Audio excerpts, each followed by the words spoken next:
What's good, YouTube, and welcome to the long-awaited How to Play Train at a High Level. In this video, we're going to be going over what the CTs should be playing for on their CT side, how the Ts can counter it, and general things that I've seen in the few pro matches or pugs that I've played myself. Now, the way that I've seen it played in pro play is you have an E-box player, a sandwich/camera player, an IV player, and an opper. And this opper normally decides his rotate, which site he's going to play at the beginning of the round, depending on if the Ts have made contact. So if the Ts have made contact today, let's say you're shooting at your rifler on E-box, it doesn't make sense for this opper to rotate B now, because if there's someone fighting out T-con, assuming one is throwing flashes, which means their brown hulls isn't super strong for a B exec, so there's no real need for the opper to rotate B. They can just stay around here, maybe come up, post on an angle like this, or come over here, post on E-box while the riflers fight T-con. Now, there's a couple ways you can fight T-con. Now, sometimes you can have the T-con player and the sandwich player come from Z, where you just aim at the bottom left of this wheel and jump throw your molly, so it mollies off T-con, and the second player can throw the same exact thing just as a nade. And what this does is it slows them down in the molly, so they could potentially tick 100 damage here. Now, because it slows them down, similar to a cat nade on Ancient,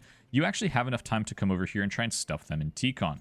If the Ts are throwing a ton of flashes, sometimes this can be hard. A lot of teams have started pre-smoking this. So the other way that some teams have been dealing with the run out on T-con is you have one player start over here throwing this molly, and this just bounces on the left of T-con to flush this out. You have one player coming over here just mollying deep T-con in the doorway. So you have these two mollies connected, and you have the Z-opper holding this flash at the wheel, and on the sandwich player's call, he just throws this flash for the sandwich player to come through and fight anyone running out T-con. This just flushes any Ts out who try to jump out and sit red, or jump out and sit Olaf. After we've stuffed the initial A rush, we also have to decide, do we play on T-con or do we play on ladder? Because if we play for both, then this is a 1v2 or a 1v3, and this is a 1v2 or a 1v3, our numbers are spread too thin, and both sides of the site sucks. So how I've seen teams play this is they'll have maybe an opper posted on ladder, and maybe a rifle close T-con, another guy close playing anti-flash. A two-player setup you could do to hold would just be one player sitting here jiggling T-con after you've flushed it out, another player sitting here jiggling ladder. On any contact, on this contact on ladder, on this contact on T-con, this player will smoke off ladder, and after a certain amount of time, we'll just come over here. You guys can double peek T-con. If you don't want to double peek, you could have this player flash, something like this. It just pops over here, and then this rifler can try and get kills. But basically the main idea is that you're playing to either chain smoke T-con and fight ladder, or chain smoke ladder and fight T-con. Kind of a disclaimer as well, I want to make sure you guys understand that you're not chain smoking before they figure out what you're doing. Ideally, you're jiggling and then you smoke, because by that time, they don't have enough time to react on you telling them that they're playing for the other side. Obviously, if you're smoking ladder, you're going to be playing for T-con. If you're smoking T-con, yeah, you probably have a guy in ladder. So you don't want to do this off the rip, because if I'm playing T-side and I'm just hearing chain smokes on ladder and they flash T-con or double molly T-con early, I'm just going to say, yeah, go B. Or if we're going to go T-con, just throw a ton of flashes, maybe wait out the E-box smokes. Just make sure that you're not telling the other team exactly what you're doing before they need to know. With all of this being said, as a B anchor, enjoy. You're alone majority of the time, but for the times that you're not alone, the way that I've seen teams play it is you'll have two people push towards upper and try and insert a guy into E-box. And think of it like this. If you're stacking 2 towards B and you only have 3 towards A, so it's a little harder to deny T-con. If the Ts are going out T-con fast, it means they have less numbers towards upper. If they have less numbers towards upper, that means this guy has a higher likelihood of getting inserted into ladder, and now you potentially have an A flank when the Ts are running out T-con. This is kind of the same concept as this opper. If the Ts are coming out A and there's any sort of contact, there's no need for him to go B, because percentage-wise, less percent chance they're going B if they're taking contact T-con. So, to sum it up, if you're going 2 towards B, if they go fast T-con, it's fine. If they also go B, normally it's fine because you have 2 here, but this is where we get into T default utility, and this is where we'll move into the T side. One little thing I forgot to mention is, as the B player, if you are alone, you should be playing to multi-frag or to retake. This is essentially the anchoring Aeon Mirage role, where you kind of just play retake, pretty much as low risk, high reward as you can. Also, as the Ivy player, the way that I've seen it played is you pretty much just spot, you pretty much just jiggle, and just wait until something happens, and then depending on either contact towards A, let's say you need to help them, you smoke this off, you go help them, or if you spot anything Ivy, you just rip your smoke, and you play like a rat on any of these off angles. That's pretty much your job. Also important to note that you can play Ivy from back here. And before I get into the rest of the video, thanks to sponsors like Skinsmonkey, I'm able to keep pumping out this content. Have a skin you're getting bored of? Trade it. Want a skin at the lowest price on the market? Buy it. Skinsmonkey is the best automated skin trading site with a large selection of skins to choose from and a 24/7 live chat support. you get a 30% deposit bonus, and using code POLO, you can get an extra 5% on top of that. Meaning if you want a skin worth $135, but you only have 100, you can get that skin on Skinsmonkey right now.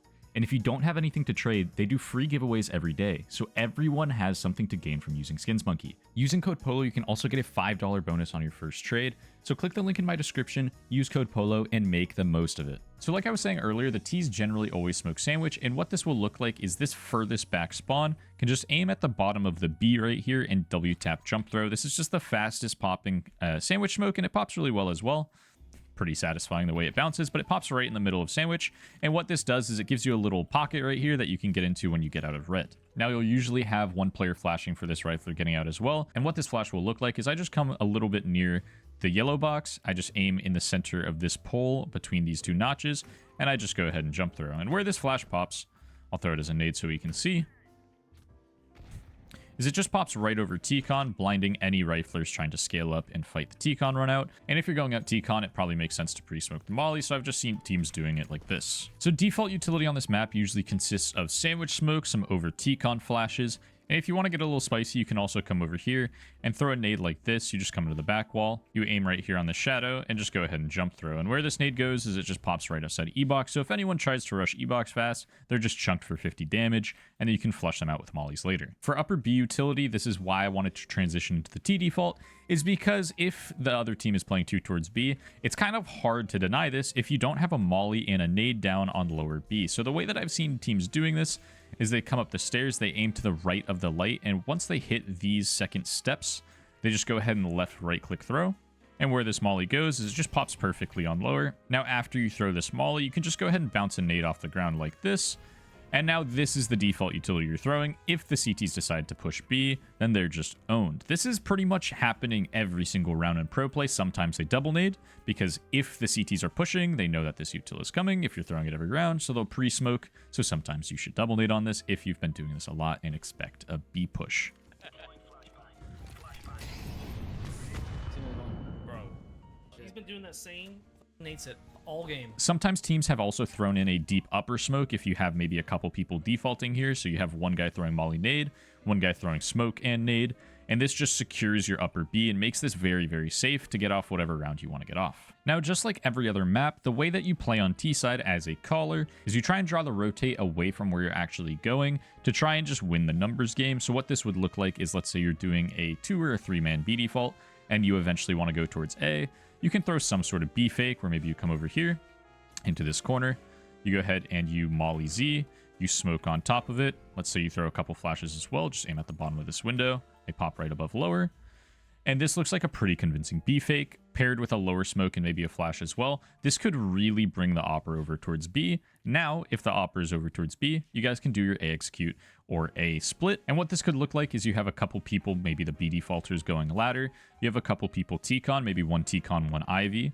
And you have one player over here throwing util. And how you want to throw the Z smoke is you go into this back corner, you aim at the bottom of this line all the way down below this one bar. You go ahead and jump throw. Shout out Austin CS for this smoke. And although this smoke kind of looks trash, this is the smoke that all teams are throwing right now because it puffs up so it blocks this little boost box that the CTs can get up on and potentially kill your team when they're running sandwich. Now after this smoke, you can flash over ladder or T-Con by just aiming at the bottom right of this rectangle and running jump throwing your flashes. These just pop right against this wall. So for anyone E-Box holding ladder on an off angle over here, or anyone even over here holding ladder, this just completely owns them and gives you a good setup to pop out A. Now, if you have an Ivy lurk, a T-Con player, and let's say 2 ladder, who's going to be the one who's smoking camera? If this player smokes camera, he has to expose himself or throw it from back here, so he might be late to the execute. If the IB player does it, then he gives up his lurk, and obviously this player back here can't possibly get the angle to smoke camera. So what you'll do is you'll have your E-Box players do it, come into this wall, crouch and aim